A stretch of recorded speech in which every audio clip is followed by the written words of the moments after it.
Welcome to Destiny Global Success Tips. My name is Jackie, and tonight I have 4 keys that I'm going to share with you, 4 strategies to be able to help you increase your financial security. Now, I don't know if you know this or not, but prices in the grocery store are going up. In fact, prices on a lot of things are going up.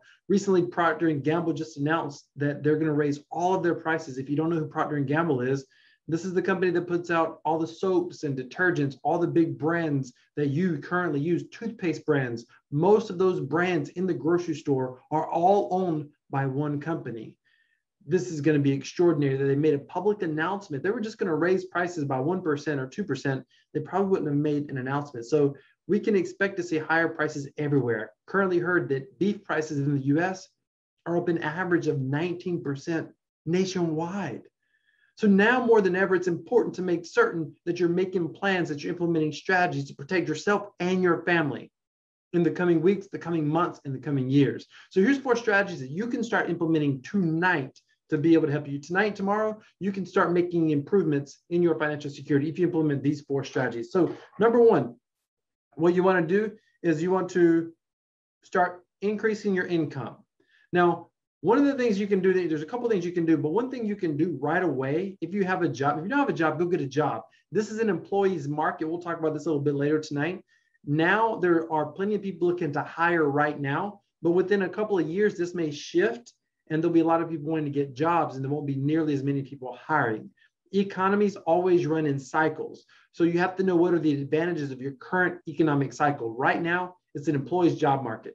It's easier to find a job now than most other times during other economic cycles. So now's the time to go get a job if you don't have one. If you have a job, now more than ever, you have the best possible circumstance to be able to ask for a raise because companies are needing workers and average wages for workers are already going up.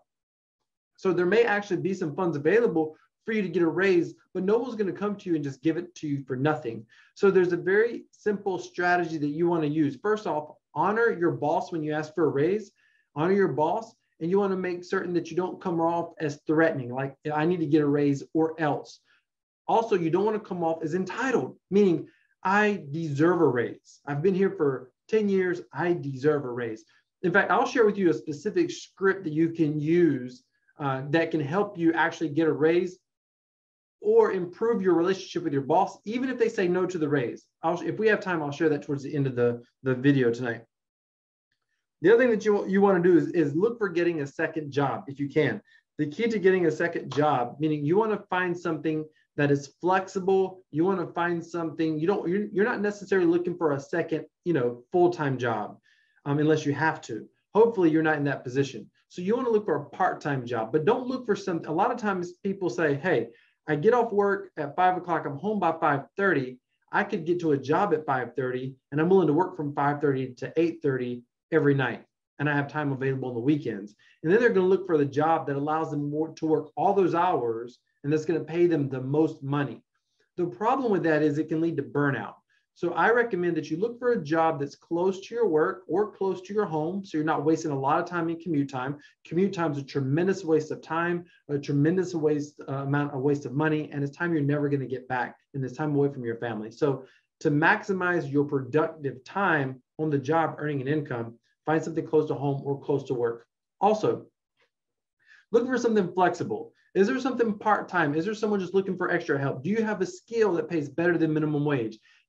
Are you handy with construction, or are you really good at some other, skill that someone has that they need skilled labor, but they don't want to hire a full-time person, and they're willing for you to come in a couple of hours in the evening once you're able to work and to be able to make some extra money, and they'll pay you more than minimum wage to be able to do that. That's what you want to look for. Look for something like that. There's all the ways, the Uber Eats and that sort of thing, and you can do that stuff. Just calculate the extra income that you're earning. You got to deduct that from wear and tear on your vehicle and that sort of thing. So just be aware of that. But now you want to think of strategies to be able to increase your income. Multiple streams of income. That is something that's necessary if you're trying to create financial security. I'll talk about that a little bit later tonight as well. Next up, you want to decrease any debt that you have. So we're talking about strategies that you can do quickly. So we discuss a full accelerated debt repayment plan at some of our live training events, like Creating a Dynasty, that's going to be coming up November 12th, 13th, and 14th. However, to go to Creating a Dynasty, you have to be a First Steps to Success graduate. If you haven't went to First Steps to Success, you can't go to Creating a Dynasty, but don't worry, I got something for you in a minute. Let me say this. We're not talking about a debt repayment plan. We're talking about strategies you can implement quickly. We're talking about, you're not going to pay off all of your debt. You might be able to pay off all of your debt using our plan in 5 to 7 years, but you're not going to pay off all of your debt in 90 days, right? You got a mortgage, you got student loans, you got car payments, credit card payments. What I encourage you to do is, if you have a small debt you can knock it out right away. Why? Financial security is about, one key to reaching financial security is how much do you pay out every month that you have to pay out? Like, you have minimum expenses every month. And how much do you have left over every month? If it's $10, $50, or $500, the more that you have left over, the more options and the quicker you can create financial security and eventually financial independence. It's important that you do everything you can quickly to increase that gap of free income available every month. So if you have, say, a credit card payment, you got a $1,000 balance, I don't know, it's $20 a month or something, and you have $1,000 sitting in the banking account somewhere, pay off that credit card, get it done. So that way you can free up some capital every single month. If there's not, once you pay off any small debts that you may have, the next thing you want to do is try to get any payments lowered. Here's the secret. A lot of companies will make small adjustments to your payments if you ask. And I'm talking about especially like high interest debt, like credit card payments. But they rarely will help lower payments when you need it. So when you're in financial distress and you're struggling, they don't usually want to help you because they expect you're going to default anyway, and they want to get as much money as they can while they can. I don't screw them. We're here for you. So here's a strategy. You can call up and negotiate from a position of strength. If you haven't missed any payments, you're on time with everything, that sort of thing. Here's what I would say. I would call them up and say, hey, listen, me and my family, me and my wife, me and my husband, whatever, we're getting very aggressive about paying off our debts. So I want to be able to get this debt paid off and get what we owe you paid off as quickly as possible, because we're not planning to use this credit line any longer anyway. So we want to make certain we're able to get this paid off. Right now, the debt that we owe you, we're prioritizing all of our debts in part by the monthly payment. And the monthly payment that we owe you right now is too high, and I want to be able to pay you off quicker. So I want to prioritize this debt over some of my other debts. Is there anything that we can do to help lower this monthly payment?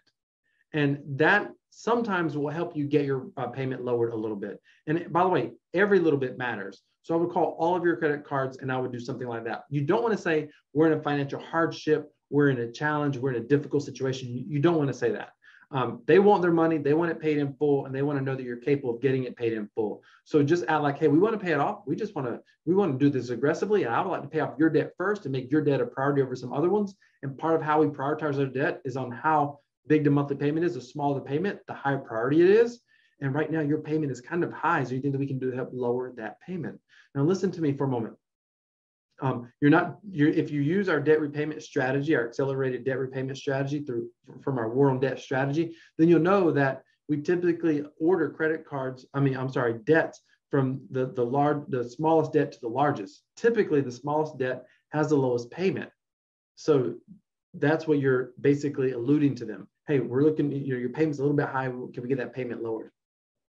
Okay, so that's what you want to do. You want to get your monthly payments as low as possible. If you have any variable interest rates, credit card payments need to get paid off quickly because they can jack any variable interest rates, and credit card payments, believe it or not, can be variable interest rates.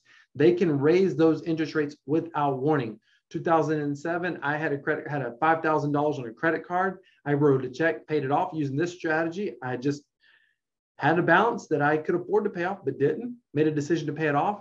Do you know, this was mind blowing. I had heard that interest rates could go up, and I literally, just saved by the bell, total coincidence, I guess, or blessing, however you want to say it. I wrote a check for $5,000, put it in the mail. Before they got that check, I got a letter saying, hey, due to the current economic environment that we're in, we want to be able to serve you as a customer. We want to keep you on as a client because you're one of our valuable clients. So in order to do that, we're going to have to raise your interest rate from, I had something like 8.9 or 9.9% on that credit card. They raised that interest rate up to like 16.99%. I could only imagine if I was in a position where I was living paycheck to paycheck and that had happened to me. I mean, that just feels totally wrong and totally unfair. So any variable interest rates that you have, if you can get those refinanced to a solid locked in interest rate, then that's what you want. If you can refinance and lower interest rates, that's okay as well. Just be careful that you're not taking on too much debt or paying unrealistic fees. I don't necessarily recommend that you consolidate consolidate your payments, because oftentimes that's a scam. You pay way more interest and they charge a bunch of fees. I don't necessarily recommend that you do that, but do everything that you can to either pay off any small debts that you have quickly or decrease your monthly payments. Also, resist using credit cards for emergency. Listen, if times get tight, if gas prices are going up, grocery prices are going up, and if for you feel like you're struggling just a little bit, and it's so easy to use that credit card to put that tank of gas on or to buy this week's groceries, I encourage you not to do that. Do everything you can not to use that credit card, because it's just high interest that you don't want to be paying. Here's number 3. Expect shortages. So here's the thing. I don't necessarily know that we're going to end up in a place where there's no food in the grocery stores and we got astronomical inflation. I'm not saying that's going to happen. I mean, I guess anything can happen. And if you're one of those people that you believe that and you got a year's worth of groceries at your house, so be it.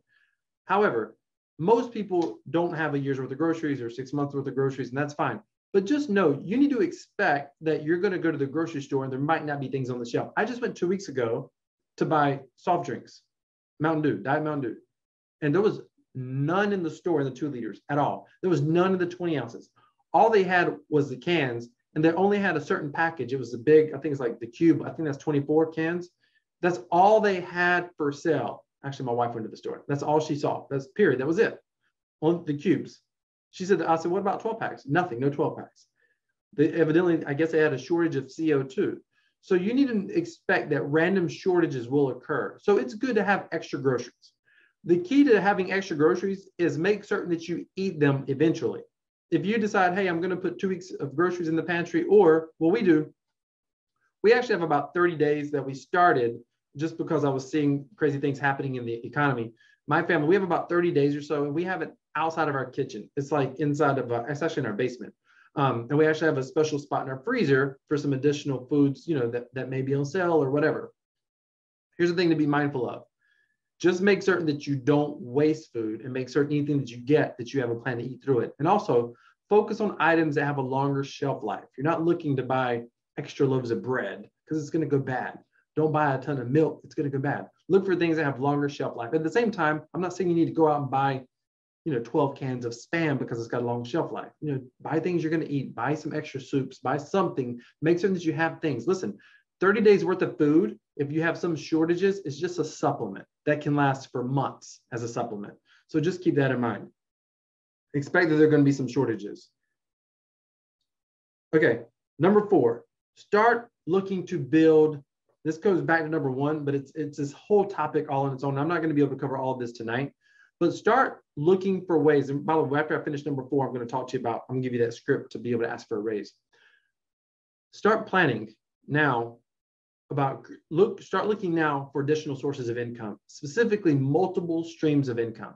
So we're talking about, here's the problem when I say this, and this is why I say this is a whole training all on its own. There's a lot of myths on sources of income, streams of income. There's a lot of fact and fiction out there. There's a saying that says, oh, you need to focus on creating multiple streams of income because all the rich people, all the wealthy people have multiple sources of income. That's exactly correct. The problem is typically when someone is saying you need to focus on creating multiple streams of income, what they're really doing is setting you up for an agenda to bite on their hook. And the type of income they're trying to get you to buy into is nothing like what some of the wealthy has. There's a lot of things you can do right now. There's strategies and skills that you can implement right now and things you're already doing that literally can help you create an additional source of income without necessarily having to put in a lot of hours to do it. And so the key is finding out the right sources of income. So I'm going to do an entire training, and I'm going to do it specifically for Destiny Global clients. We're going to have an entire training that's going to be focused on separating the fact from fiction and giving you some ideas and specific strategies of streams of income that we personally have and streams of income that maybe we don't have, but they're similar to things that you can actually create for yourself.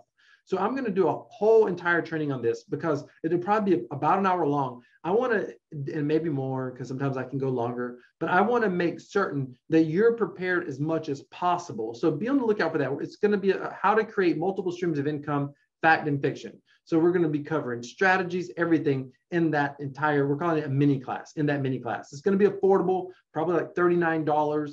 So be on the lookout for that. It's going to be coming up right after creating a dynasty. So stay tuned for that. Also, I want to say this before I get to this script.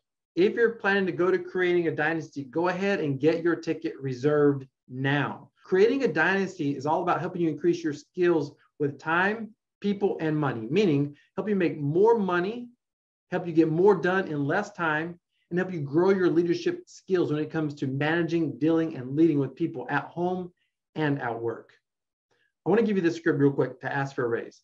So with the key when asking for a raise is you want to go into your boss and you want to go in with the expectation of honoring them, understanding the current economic environment works in your favor. And the goal is to help hopefully even increase the relationship with your boss or your employer or your supervisor, even if they say no to the raise. So here's how you do that. You go to them up front and you say, hey, listen, I just want to share this with you. And I easily could have made this decision without talking with you, but I want to honor you as my boss. I love working here. I love my job and I love being here. However, right now, my wife and I are concerned with prices going up. We're feeling the crunch financially, and I need to make some extra income. I thought about looking for another job, but I really don't want to leave this place of employment. I don't really want to leave this job unless I was forced to. So I want to know, is there any way at all that I could get a raise? And if I'm not doing enough right now to get a raise, can you please tell me what I can be doing to help justify me getting a raise in my pay? Anything at all. And if they say, no, not right now, we can't afford it, whatever, then you just honor them. Thank you so much. I really, really appreciate it. I don't want to leave my job. I'm glad to have this job. I was just hoping there was something else that I could do. I'm not currently planning to leave the job now, just so you know, I don't have any plans to leave. I was just hoping I could do something. I may pick up a part-time job, a second job. I may do something on the weekends to be able to increase my income. I was just hoping I could do something else here while I was working. If they say yes, then you want to honor them. Thank you so much. I know you don't have to do that. I really, really appreciate it. And again, I'm going to do everything you told me to do or everything that I can do to help make certain that I am doing my part to earn this raise, to make certain that you feel good about this decision that we made.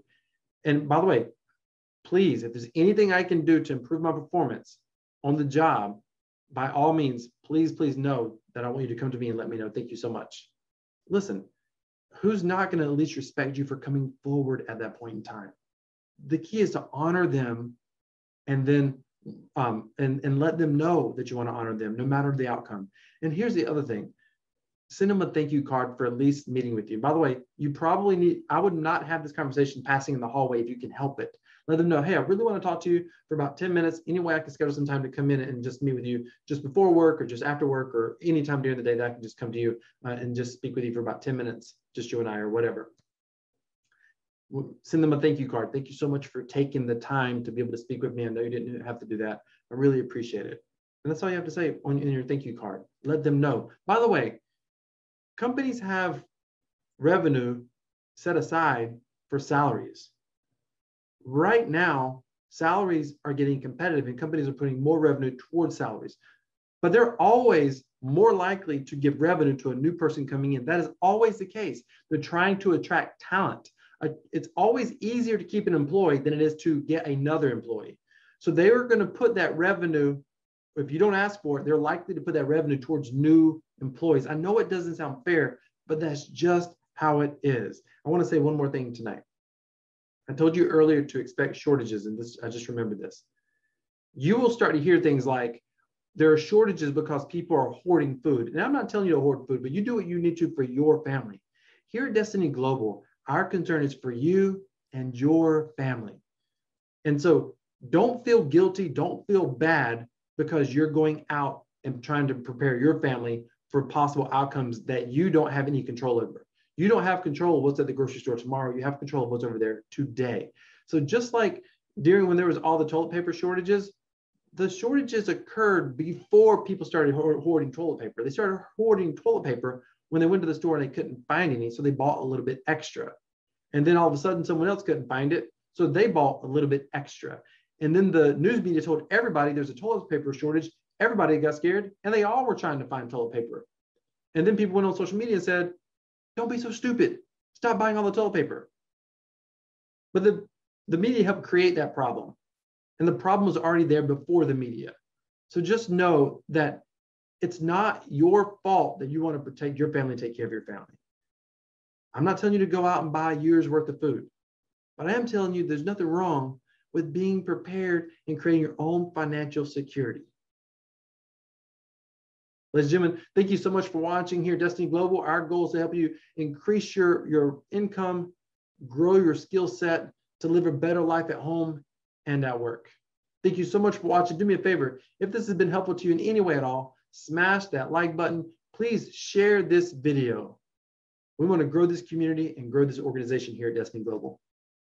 Have a great day and God bless.